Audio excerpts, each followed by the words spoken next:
Żgħażagħ ta' bejn 14 u 35 sena huma wkoll fiċ-ċans li jintlaqtu minn mard tal-qalb, tant li fir-Renju Unit huwa stmat li bejn 400 u 600 żagħżugħ ibagħtu minn mard tal-qalb u jispiċċaw biex jitilfu ħajjithom. Dan stqarru f'intervista ma' One News il-kardjologu Ingliż Andrew Diener.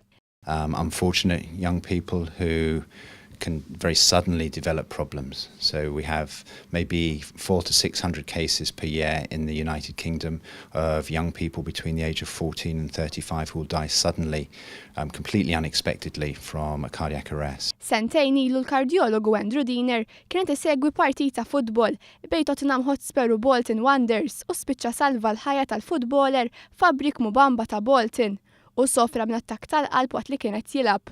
This was a footballer at a match I happened to be watching. He falls into the same category that I've just mentioned. A very unfortunate, almost tragic case where a young man who was otherwise fit and healthy suddenly collapsed and his heart stopped working. There was a fantastic team of physiotherapists, doctors and ambulance men, and I happened to be there as well. The doctors and physios did really fantastic CPR. They did cardiac massage and they kept his heart working. There was an AED, a cardiac defibrillator available. In fact, there were 3 there, and there was really good organisation at the football match. I got down and helped as well, but the work they were doing at the beginning, the resuscitation, really made the biggest difference. Spjega kif qalbu waqfet għal madwar 78 minuta. Then we were able to take him in an ambulance that was fully equipped to a hospital where I work, the London Chest Hospital, and we worked on him for 78 minutes, as you've probably heard, and eventually got his heart started, and he made an amazing recovery.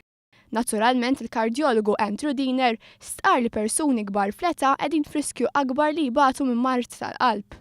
The commonest heart disease we see is in older people with coronary artery disease. That's to do with lifestyle, what people eat, how much exercise they do, whether they smoke, if they have diabetes, and to a great extent whether other people in their family have had heart disease. Diener jinsab f'pajjizna fejn fit-tmiem din il-ġimgħa se jkun qed jieħu sehem fil-Maratona tar-roti li se ssir fil-Liceo tal-hamrun.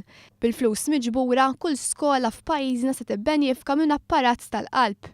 Yeah, so I think if you can support this event by giving money, then fantastic.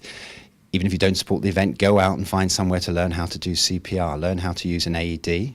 Il-kardjologu jappella l-ħajja aktar kuntenta u rilassanti biex bekk nipprevenu lil nfusna minn problemi tal-mard tal-qalb. Older people, well, everyone should eat well, take lots of exercise, and be relaxed and have a happy life, and then they'll have less chance of a heart attack.